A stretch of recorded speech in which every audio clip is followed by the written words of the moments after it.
태풍 타파는 강력한 비바람을 동반해 남부와 제주도에 큰 피해를 줬습니다. 하지만 막바지 대마도를 지나며 급격히 세력이 약화해 최악의 상황은 피할 수 있었습니다. 정혜윤 기자가 보도합니다.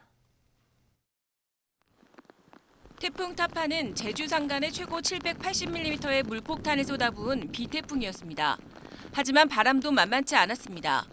최고 초속 42.2m의 돌풍이 폭우와 동반되며 피해를 키웠습니다. 하지만 태풍은 막바지에 진로가 틀어지며 최악의 상황은 피할 수 있었습니다.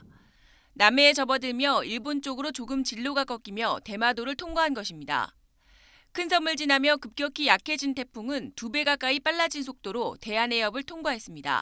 속도가 빨라지면 바람이나 비가 영향을 주는 시간이 그만큼 짧아 해일이나 하천 범람 등의 피해가 더 커지지 않는 원인 중에 하나로 판단됩니다. 태풍 타파까지 올해 우리나라에 영향을 준 태풍은 모두 6개. 관측 이후 1950년, 1959년에 7개 이후 세 번째로 많습니다. 하지만 이후 10월 태풍이 또 올 가능성도 배제할 수 없습니다. 태풍이 발생하는 해역이라고 우리가 부르는데 해역의 해수 온도가 높아요. 북태평양 고기압축이 어느 정도 위치하느냐가 변수는 있지만 지금 보면 북태평양 고기압이 이렇게 남쪽으로 내려가는 것 같지가 않아요. 앞으로도.